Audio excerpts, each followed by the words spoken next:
Hello friends, मैं हूं आपकी अपनी गायनेकोलॉजिस्ट डॉक्टर रुचिका विजयवर्गीय। और आज जिस टॉपिक के बारे में हम बात करने वाले हैं वो है मेनोरेजिया। मेनोरेजिया या बहुत ज़्यादा ब्लीडिंग होना पीरियड्स के टाइम, बहुत जल्दी जल्दी ब्लीडिंग होना, क्लॉट्स का पास होना, इतना ज़्यादा ब्लीडिंग होना कि बार बार आपको पैड चेंज करना पड़ रहा है या एक साथ आपको 2 पैड यूज़ करने पड़ रहे हैं। इंस्पाइट ऑफ दैट अब आपके अंडरगारमेंट स्टेन हो रहे हैं। तो इस तरह की कंडीशन को हम कहते हैं menorrhagia. Usually 80 ml of blood से ज़्यादा जब ब्लड लॉस होता है उसको मेनोरेजिया कहा जाता है। बट आप 80 ml ब्लड कोई भी कैलकुलेट नहीं कर सकता। अगर आपको इतना ब्लड लॉस हो रहा है कि आपको अनीमिया नज़र आने लग गया, आप सफ़ेद हो रहे हो, या आप जब चलते हो तो आपको थोड़ा सा चलने में हाफनी आने लगती है, ये साइंस है अनीमिया के, क्योंकि बहुत ज़्यादा बॉडी से ब्लड लॉस हो रहा है। वैसे भी विमेन की बॉडी में बहुत ज़्यादा ब्लड लॉस होता है हर महीने जब माहवारी आती है। तो इसके क्या क्या कारण हैं, क्या कारण है कि मेनोरेजिया के क्या कारण है।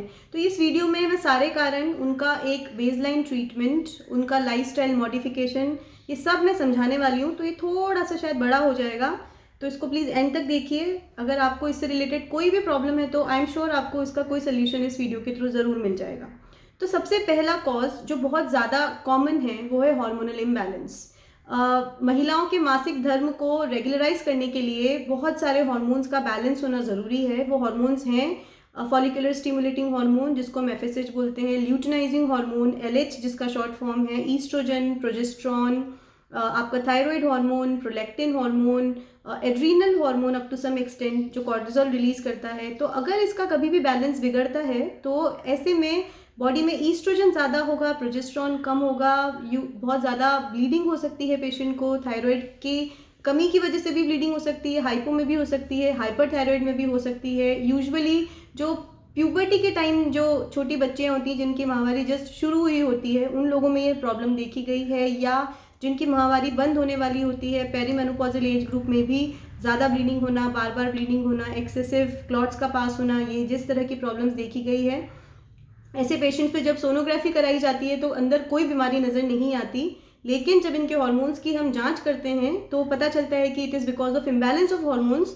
तो इस कंडीशन में थोड़े ओरल कॉन्ट्रासेप्टिव पिल्स या थोड़े हार्मोन्स देने से 3 मंथ 4 मंथ ये प्रॉब्लम काफ़ी हद तक ठीक हो जाती है। ठीक है, इसके अलावा जो रीजंस हैं जो सोनोग्राफी में हम डिटेक्ट करते हैं उसमें सबसे इंपॉर्टेंट, सबसे पहला है it could be fibroid of uterus और पॉलिप ऑफ एंडोमेट्रियम। ना फाइब्रॉइड छोटी छोटी गठाने हैं जो बच्चेदानी के अंदर बन जाती हैं, ये बिल्कुल कैंसर से इसका कोई रिलेशनशिप नहीं है, ये बिनाइन है। बहुत बार ये डॉर्मेंट पड़ी रहती हैं, ये कोई साइन नहीं देती, कोई सिम्टम, कोई तकलीफ नहीं पहुंचाती। लेकिन अगर ये एंडोमेट्रियम के अंदर है, मतलब अगर ये बच्चेदानी के सबसे अंदर वाली लेयर में है, तो इसकी वजह से बहुत ज़्यादा एक्सेसिव ब्लीडिंग पीवी हो सकता है। कई बार पॉलिप हो सकता है, पॉलिप की वजह से भी ये इशू क्रिएट हो सकते हैं।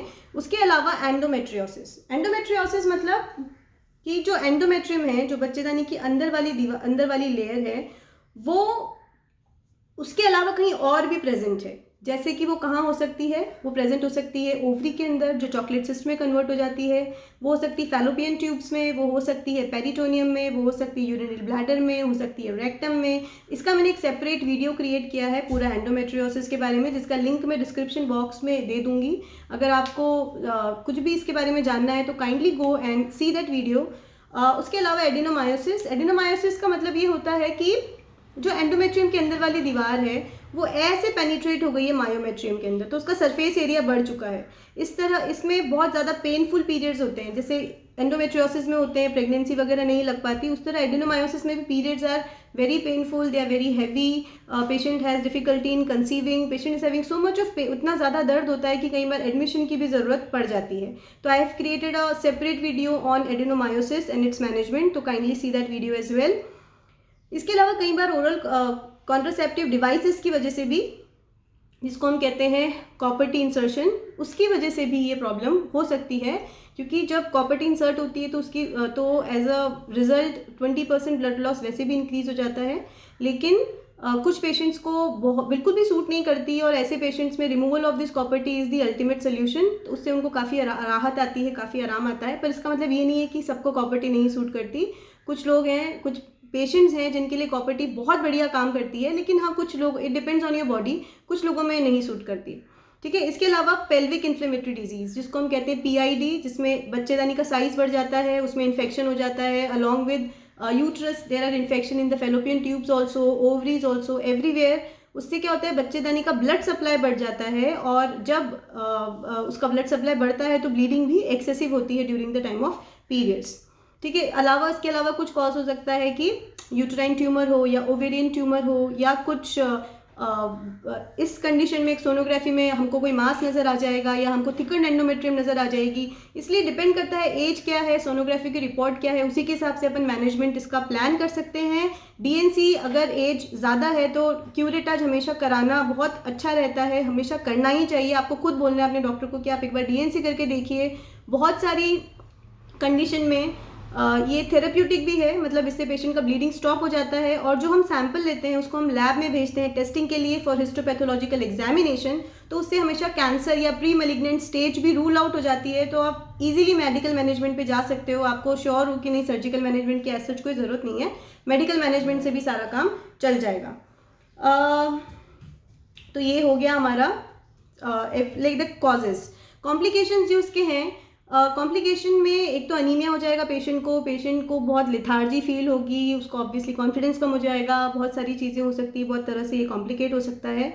तो हमें कॉम्प्लिकेशंस को भी ठीक करना है। अगर प्रेशर सिम्टम है उस हिसाब से उसका ट्रीटमेंट होगा। अगर वो सिर्फ एक लाइक कोई प्रॉब्लम नहीं है तो 3 महीने हार्मोनल इम्बैलेंस की वजह से है तो जस्ट हार्मोन से भी काम चल जाएगा। तो ऐसे पेशेंट्स को एक तो पेन किलर, मेफेनेमिक एसिड, थोड़े हार्मोन्स, ओरल कॉन्ट्रासेप्टिव पिल्स के फॉर्म में जो अवेलेबल हैं वो दिए जाते हैं, जिससे डरने की कोई बात नहीं है।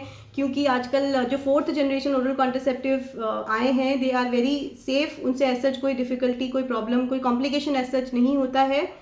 तो बहुत सारे पेशेंट्स उसको अच्छा रिस्पॉन्ड करते हैं। अगर हाइपोथायराइडिज्म है या कोई और प्रोलैक्टिन का कोई प्रॉब्लम है या और कोई हार्मोन का प्रॉब्लम है तो वो उससे भी उसको रेगुलराइज करने से भी बहुत सारे पेशेंट्स को आराम आ जाता है। अगर फाइब्रॉइड, एडिनोमेट्रियोसिस, एडिनोमायोसिस, ये सब के सेपरेट वीडियोस हैं, काइंडली देखिए। Please subscribe to my channel and please hit the like button and share this video to all those ladies which you think can get benefit by watching this. Thank you.